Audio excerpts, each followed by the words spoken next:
Involvement with the criminal justice system is life-changing. It matters. Having a justice system that works is a really important part of a democratic society. I'm Penelope Gibbs, Director of Transform Justice. I'm Rob Allen. I've worked in and around criminal justice all my career. This is the Transform Justice podcast, throwing light on the criminal justice system. Hearing from people who know. It's about whether the system's fair and what can be done to make it better. Hello. Today we'll discuss one of our age's most wicked problems, domestic abuse. I'm joined by my co-host Rob Allen and by two experts. Jackie Sebire is a retired police officer and one of the authors of Policing Domestic Abuse. Janika Cartwright is a survivor of an attempt on her life by her ex-partner. She's a passionate advocate for restorative justice. This episode contains some detailed descriptions of domestic abuse. Rob, domestic abuse is one of these terms, but it encompasses an awful lot of stuff. What does it encompass? Well, instinctively, I think people think about physical and sexual violence in the context of a personal relationship, usually inflicted by a man on a woman, very often a pattern of incidents over time. But it's much broader than that. It obviously includes harassment, stalking, coercive control. It is a huge range of activity, unfortunately pretty widespread and a bit of a kind of social crisis, really. Jackie, it's often said that the police have only recently begun to take domestic abuse seriously, that they used to refer to it as just a domestic. I think you started in the police in the 1990s, is that right? Yeah, all the way back in 1992, it was referred to as just domestics. No one particularly wanted to go to domestic calls because they weren't interesting or as exciting as an armed robbery or a burglary. And the legislation, if you think back, it was only in 1990 men were still allowed to rape their wives within marriage. So we have come an awful long way in 30 years. But yes, it was very much a private matter and only really a policing matter when it was really, really serious sort of attempted murders or serious crimes had been committed. Janika, also looking back, I understand that your grandmother was subject to violence from her own partner. Did you and your family recognise it for what it was, or was it again just seen as something that happens to women and what men did?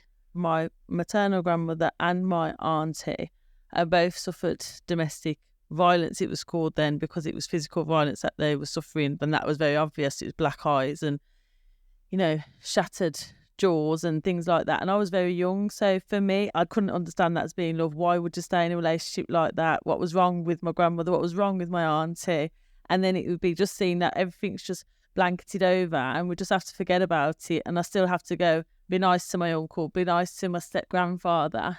But I knew it wasn't normal. I knew that. So it wasn't normal, but it wasn't something people in the family kind of took action about? No, definitely not. And I know police had been involved a couple of times and nothing seemed to happen. And then you also suffered from domestic abuse.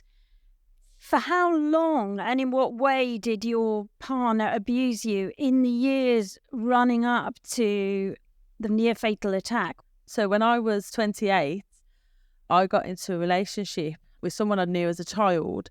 He was quite aggressive in the beginning and quite angry and did get physical a few times.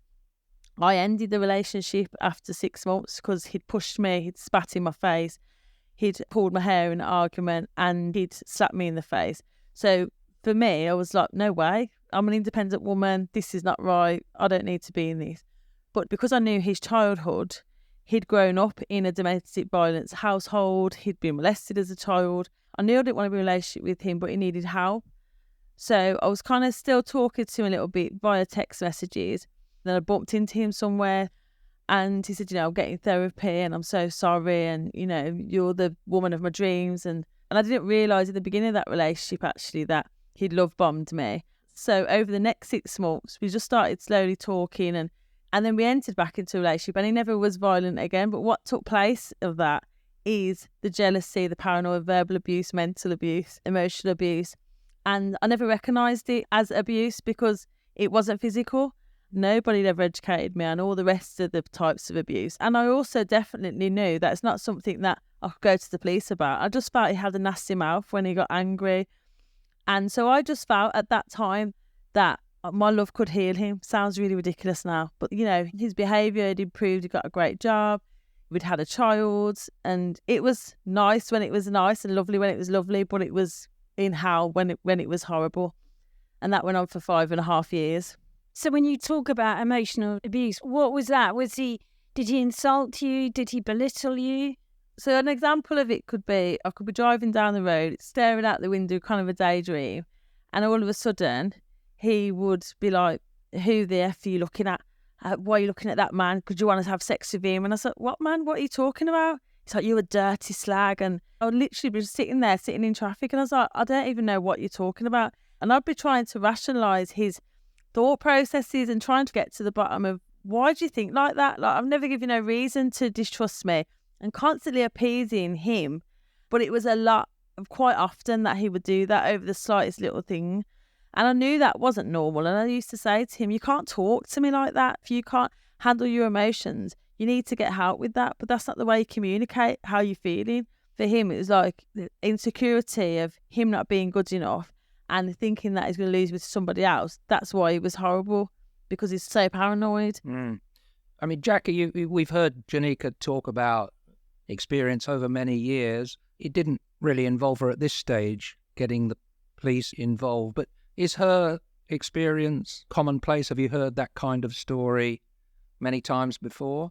It was really interesting because as I was listening to Janika's story, you know, I've gone back in my head of listening to so many different victims of domestic abuse, all telling very similar stories, similar themes. Obviously, everyone's lived experience is different, but the issues, the impact, what actually took place is so very familiar to me.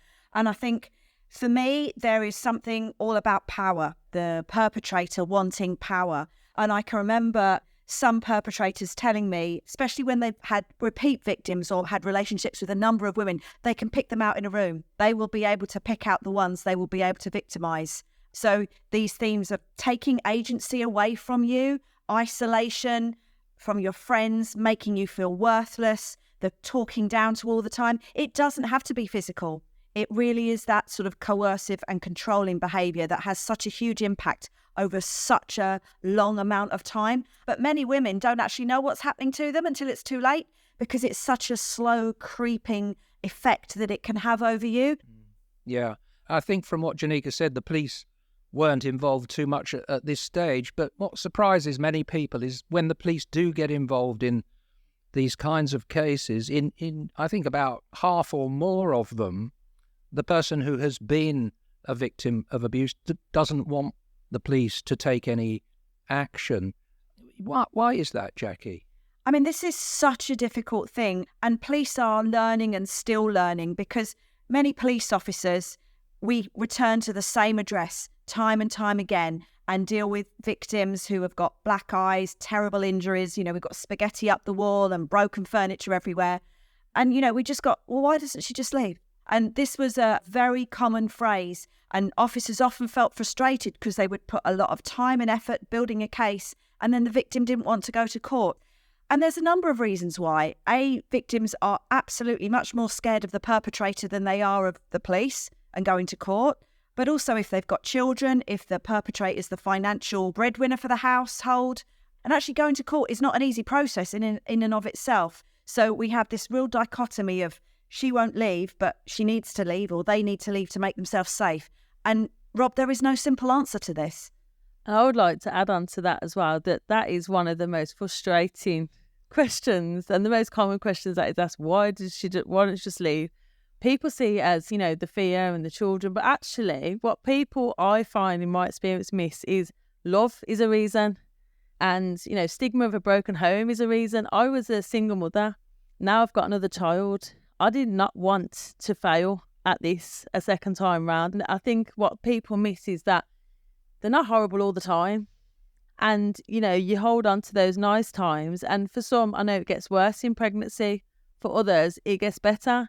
When I was pregnant, I would say there was one argument we had in that 9 months, and I felt like that was the turnaround. I thought, oh my gosh, this is it now. You know, finally he's realised I'm not going anywhere and I do love him and he's getting help, and he was having a bit of counselling. You know, promises of reform is another reason as well. And really holding on to that, really wanting it to be a great outcome in the end, and believing that if you love them enough, if you appease enough, then they're going to realise that actually you are faithful, you are the person that you're saying you are, and then this is all going to stop, which obviously it's not going to. Yeah, I think you're absolutely right, Janika. And I know we've spoken a lot about female victims, but I've also dealt with male victims of domestic abuse during my career as well. And I can remember there was a male victim of abuse in a hospital ward. He was on sort of life support at one point, battered and bruised, and yeah, it was just dreadful. And, you know, he just said, well, I love her. And officers are really learning and being trained now to try and understand all of these dynamics so we can break that why don't they just leave issue. And I think that's going to take time. And I completely appreciate how frustrating it is, Jackie, for the police. I was part of setting up a subgroup with the police actually in the West Midlands with a superintendent that wanted to kind of raise the voices of the victims. And the one story that stuck out the most and broke my heart the most was a woman who'd been in a relationship for 15 years. She had 4 children and she'd been abusive the whole time, mainly financially abusive and verbally abusive. So when she got to the end and realised I can't do this anymore and she wanted to leave, she called the police 3 times. Each time that she called them, it physically assaulted her. And actually, it had been the same police officers, funny enough, that had come each time. So the 3rd time, he'd beat her so bad that she was lying in a pool of her own blood, nearly unconscious, broke her ribs, broke her jaw, broke her nose. One of the police officers came and said, while she was lying on the floor like that, well, if you just would have left the first time, this wouldn't have happened. That's incomprehensible. I can't actually believe that somebody would say that. It's just, where's your human decency? I do get the frustration part because, like, let us help you. But to say that to a victim that's lying there in that situation, know what it takes to leave, and that she's got no family, no support. She knew when she left she would have nothing. He was a lawyer himself. So he said he'd take everything, leave her with nothing. And this is what victims go through all the time. Janika, that is a really, really sad story, and it kind of leaves me speechless, really, because it was so awful. And in terms of police action, I understand that you yourself were arrested by the police as a result of your ex-partner. What happened there? So when I'd got to the end of my 5.5-year relationship and I knew that I couldn't do it anymore, I just found out I was pregnant with our 2nd child and I knew I deserved better and there's nothing that I could do to help him. So he called the police and he said that I'd assaulted him. So I'd been arrested, I'd gone to the police station and I said, he's a manipulator, he's trying to hurt me because I finished the relationship and I really am done. And she actually said to me, she said, well, at the end of his statement, he'd said, I didn't want to press charges, but considering she no longer wants to be with me, I have no choice but to punish her. And I looked at the police officer, I said, are you absolutely serious? She said, I know, but because when somebody's made a complaint, we have to see it through, but there will be no further action, don't worry. I said, but do you know how much you've just empowered him by bringing me through this process? I couldn't believe it, but I didn't fear him physically because in my mind, I had took control of the situation by setting that boundary at the beginning of the relationship to say, if you ever put a hand on me again, that would be it. And he never did. So in my naivety, I felt like he never would. So we had an argument on the phone and he said, don't you ever think you're going to be in a relationship with somebody else because I'd rather kill you before I see you with somebody else. And then what I had to do was get a non-molestation order out on him. So it was ordered that for a year, he wouldn't be able to come to my home. He would be able to see the children, but would either have to meet in a public place to swap the children over or at his mother's house. And then when we got the non-molestation order, a mutual friend of ours, she was there and he went back to her house for dinner and she was phoning me saying he wants to talk to you. And I said, I'm just done talking. I've got nothing left to say. And then she said, well, he's going to be here for the evening. I'm here. So if you do want to say any last words to him, you're welcome to come over. So I did go. I was there for 3 hours talking. He was crying. I was crying. He's apologetic. Please give me another chance. I said, I'm done. I wish you well. And I will not stop you from seeing the children because you never harm the children. But I can't do this anymore. This isn't about another man. This is about me taking back my peace. And then I went on holiday the next day. So again, Jackie, we've heard some more of Janika's story, and obviously her partner was up and down and sometimes trying to be apologetic and ask for another chance. I mean, you've done some research on very serious incidents of domestic abuse. Is that a kind of common feature, that the person who abuses, sometimes appears as if everything's fine, that butter wouldn't melt in their mouth, and then sometimes swing to being, extremely threatening and vindictive? Absolutely. This is a really common feature of perpetrators, that they are manipulative. They manipulate police officers in interviews. We think, well, how could this fine, upstanding person possibly do this to someone they love? They can be incredibly manipulative at court with their lawyers, and yet at home they're a completely different person. And sometimes that is through substance misuse, and sometimes that is just through their psychosis. They keep their victims on almost like a tightrope, so they don't know what mood they're in. And victims and survivors become very, very adept at reading moods, and they can adapt their behaviour accordingly. And I think when we talk about risk and risk management, I think it's really important that police officers listen to victims and understand the victim is probably the best person to understand the risk that they're under. And, we have all these tick box forms, but sometimes we don't actually listen to what the victim's saying that they think their own risk is. And I think that's a factor that policing really needs to think about. Mm-hmm. So Janika, after you left your partner, he ended up doing very, very serious harm to you. So how did that come about?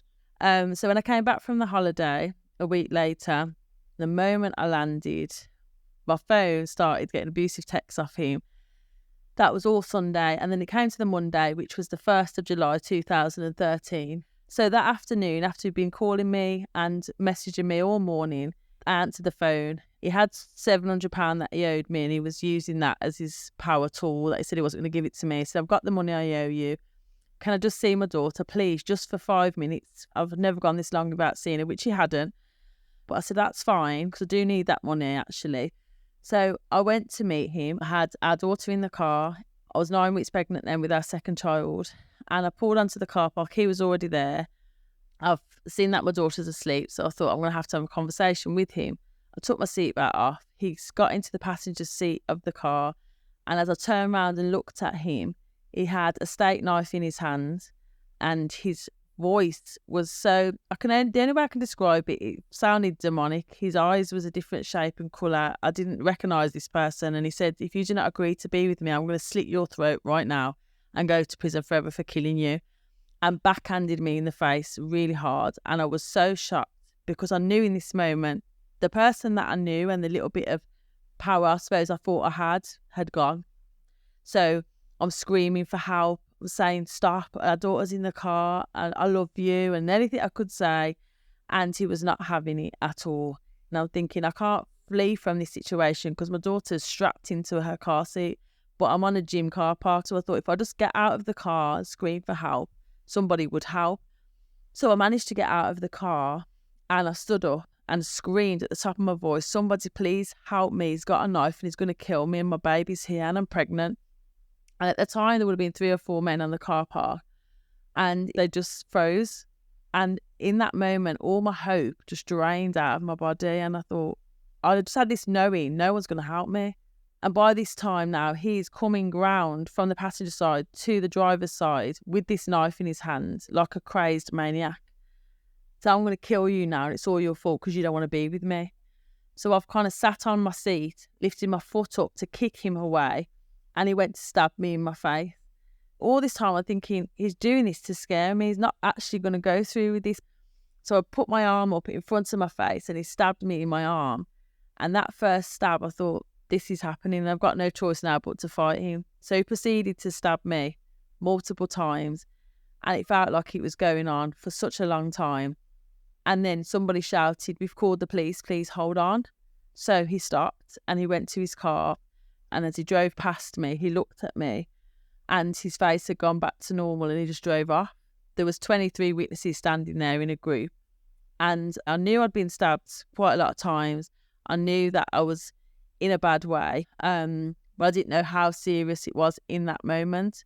So I looked at my daughter, she was still asleep, which was a miracle that she slept through that. And I collapsed to the floor, still conscious. And I remember I looked up to the sky and said, there's no way my life can end like this, not at the hands of the man that I've loved for 5.5 years. All I've ever wanted to do is to see him be better and to see him heal and to love him better. And the ambulance came. I had to leave my daughter with strangers. The next thing I remember is waking up in intensive care, having had open heart life-saving surgery because he actually stabbed me in my heart. So I was dying on the tarmac that day. And the heart surgeon said in 25 years he'd never seen anybody come through injuries like this. I shouldn't be alive. It's a miracle that I was alive. That thinking, I've watched my nan and my auntie go through the most disgusting, horrible, abusive, physically violent relationships. And I was locked in this naivety that because it wasn't physical, nothing like this could ever happen to me. But it did. And I just remember saying a line going over in my head saying, I'm a victim, I'm not a victim. And I knew this was going to change my life dramatically, but I knew I was going to have to fight to overcome what he had done because I wasn't going to let it ruin me, and I'd survived. He tried to take my life and I'd survived that. That's a dreadful story. Thank you for sharing it with us, and thank God you were able to survive your injuries. It's awful to hear that. Jackie, as a police officer, I mean, you've studied cases of very serious violence and deaths in these kinds of contexts. Again, is this the sort of pattern that happens? I mean, from what Janika was saying, she had no cause really to expect that there would be that level of violence. Yeah, I'm just as Janika was sharing her experience with us, as I was remembering a particular homicide case I dealt with that's almost a textbook copy of what she had been through. A woman and a mother of 3 was stabbed to death in her car in London, and sadly she didn't make it. Separation and pregnancy are the key times when the change in that suspect's behaviour can really escalate very, very quickly. The perpetrator is feeling their power crumble, and they have to do something to restore that power because Janika's getting away. She's becoming stronger. She's asserting her authority, and they don't want that. They need you powerless and back in that relationship. So that's when absolutely that high-risk period of the inability to predict what that perpetrator is going to do comes. So I think it's such an important element that we have to train officers and all of the agencies and victims themselves to understand. And there is something called a domestic homicide review that takes place. After every domestic homicide that happens, the agencies have to look at the factors and think what could be done to prevent it. And I'm really sad to say I could probably write those homicide reviews before even looking at it, because the same things happen time and time again. Lack of information sharing, lack of communication, short staff, lack of training. There has to be a way of improving all of these common themes that happen time and time again, because whilst they're not predictable, some of them might be preventable. And it's the case, isn't it, Jackie, that in many of these domestic murders where one partner kills the other, there's been no contact with the police at all. Yeah, you're absolutely right, Penny. In my own personal research, there was very, very few cases where we had been actively involved. So some of the homicides have completely happened out of the blue. Now, there would have been a slow incremental build within that relationship that agencies wouldn't have been aware of, even the victim themselves might not have been aware of. But the vast majority of domestic violence homicides, the police have had very, very limited engagement with. And I read that a risk factor is, in fact, the person who in the end commits the murder. A risk factor is that they have attempted suicide. In many cases, that absolutely is true. There's a lot of evidence, and certainly a lot of cases I've been involved in, where they've killed the wife, the children, because separation was about to happen, or they're having a mental health breakdown, and then they kill themselves. So suicide and attempted suicide, along with separation and pregnancy, is a really important risk factor police and actually health services need to be aware of. So whilst we, of course, given that I'm here, we're focusing a lot on police, but actually there's a lot of training to be done with GPs, with teachers, with people in health professions as well to recognise these signs. Janika, your ex-partner initially said that he was not guilty. So did you have to give evidence in court? So like I said, there was over 23 witnesses. Nearly all of them had called the police. So there was no way he was going to get out of this. But to hear that, I thought, not only has he tried to take my life, I nearly actually did succeed in doing so. He's not even going to admit guilt of what he's done. He's not going to take ownership over what he's done. And then it went on for 14 months before it got to trial. Bearing in mind, I've come out of hospital, I've lost my job, I've lost my home, I've lost my car because it happened in my car, so the police kept it as evidence. I was homeless. I was pregnant with my third child. I couldn't walk. I had no fluid around my heart. I couldn't be no further at the bottom of the pit of life of where I was. So 14 months later, we arrive at court and I'm in the toilet outside the court being sick through worry and stress and nerves, thinking it's the first time I'm going to see him. His family are there also as well. So this was very difficult for me. And then my mum ran out and said, it's all over. And I said, well, I haven't even come in yet. So I'm going over my victim impact statement and really wanting to have my voice heard, but also thinking I'm going to have to try and prove to a jury of people that don't know me that I'm telling the truth. And then basically when they'd asked him, do you plead guilty or not guilty, he'd actually said guilty. And I couldn't believe it. So I didn't get an opportunity to speak, to have my voice heard, to say anything. I just felt like there's no closure in this. There's no justice in it for me. And no one had gave any care to what this had done to me or how this had impacted me or my family. So in terms of your whole experience of the criminal justice system, I mean, it is supposed to meet the needs of victims, but did it help you heal and move on at all? Not at all, no. I had to take it into my own hands to fight for my own closure and my own justice. Sadly, it's just not an isolated story. I think, you've got a lot of hard-working officers there that are really trying to support the victims and trying their very, very best to do the right thing in a system that is broken. And post-COVID, there's an awful lot of delay in the criminal justice system now. Janika should not have waited all of that time. And when you get to court, the facilities aren't nice. The waiting rooms aren't nice. The toilets aren't nice. We don't care for victims in the way that we should do. It is difficult enough to face your abuser, and some victims do find it cathartic to be able to confront and tell their story.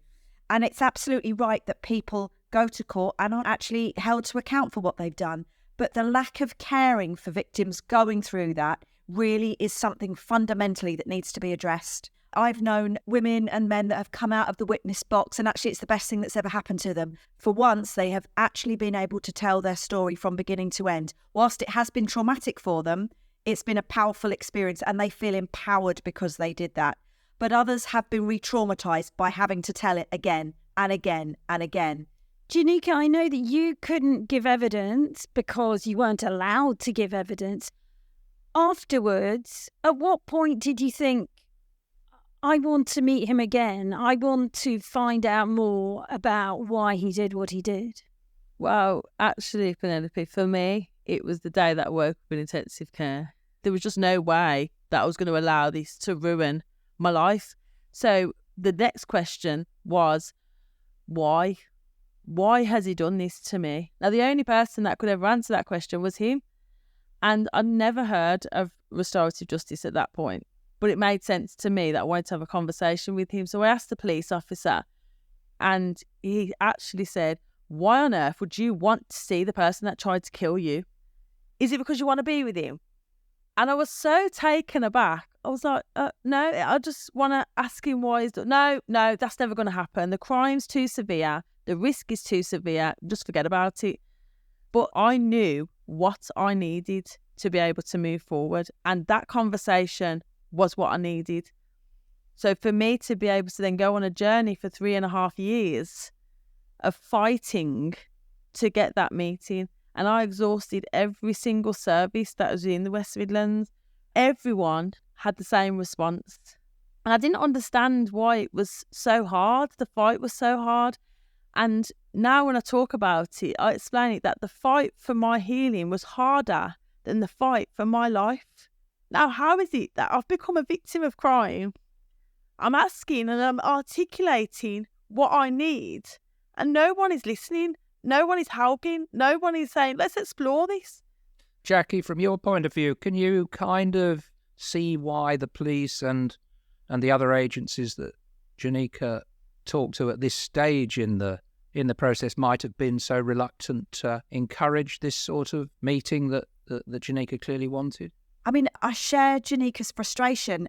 We have this very bizarre decision in the UK that domestic abuse crimes do not fall within the category that can have restorative justice.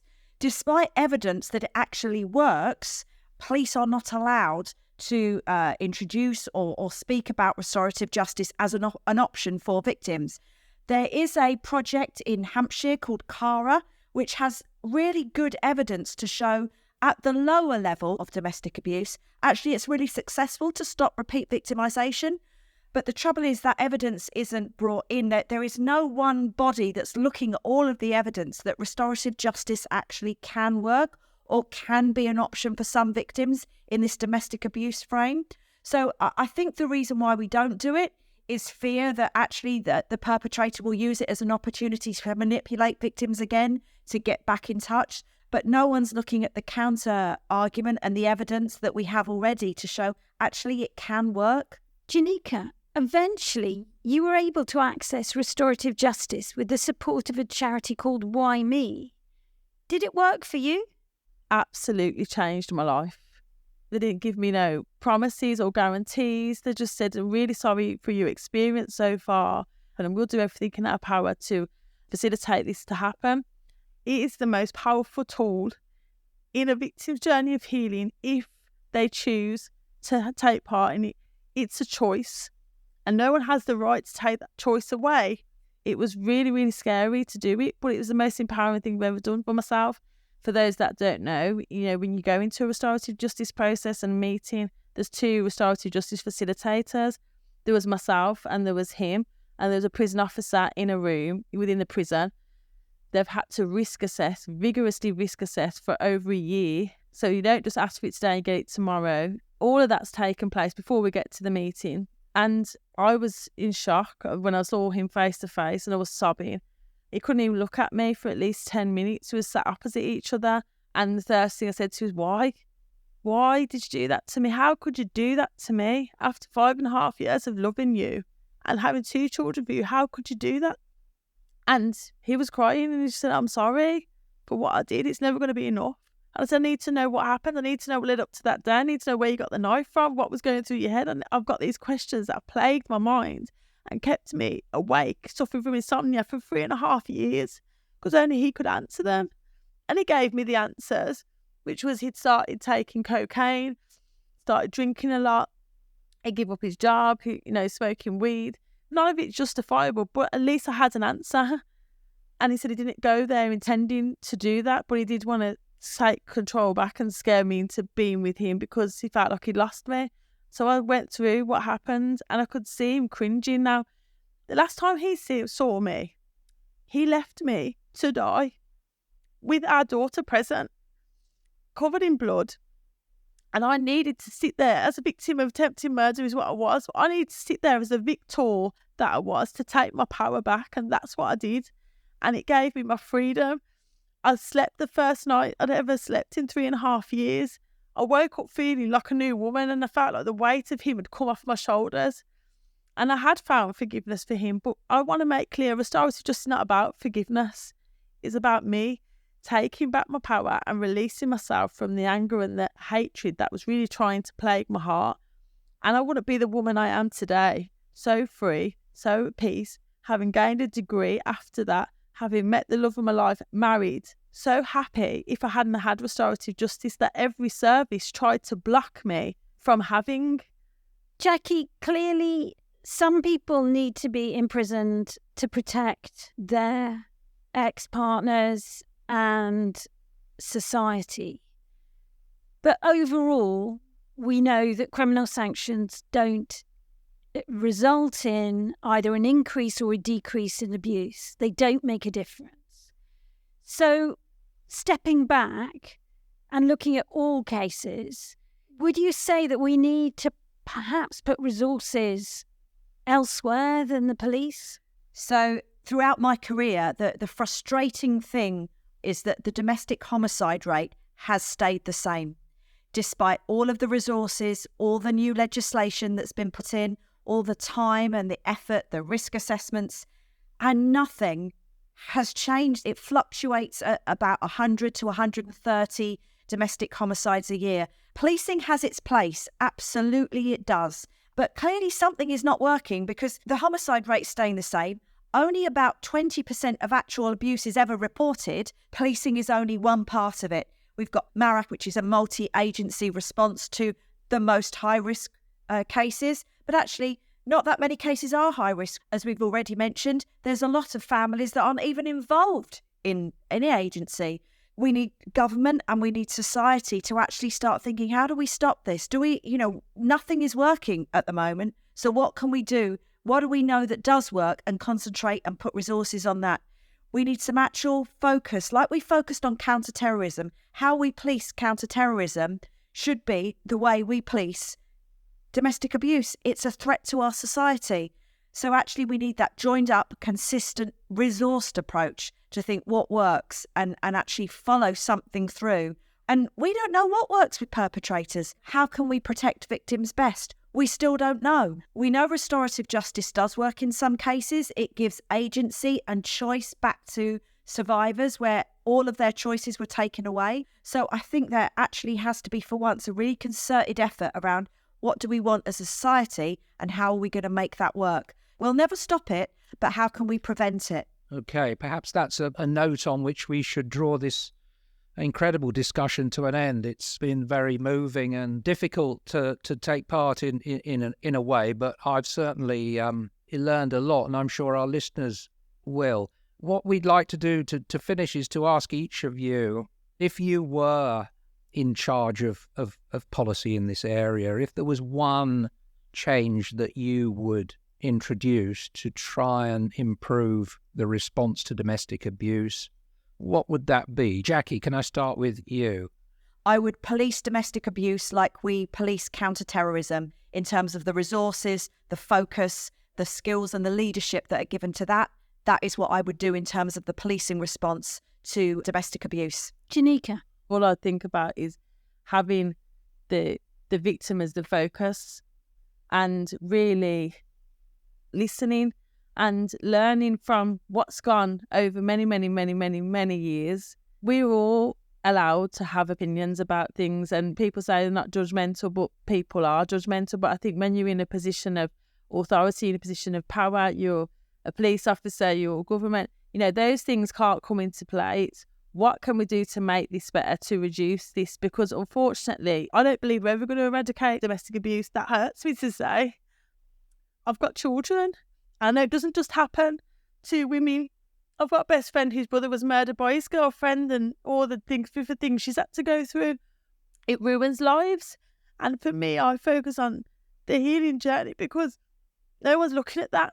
My ex-partner was locked up, but he's going to be let out one day. I'm still trying to overcome the fear that's going to come from when he comes out and not being supported in that. So I think definitely having the victim as the focus and listening and being victim-led in what you're doing. It's a serious crime, and it doesn't make the victim of this crime less of a person, weak, feeble, because they've become a victim of domestic abuse, because it can happen to anyone.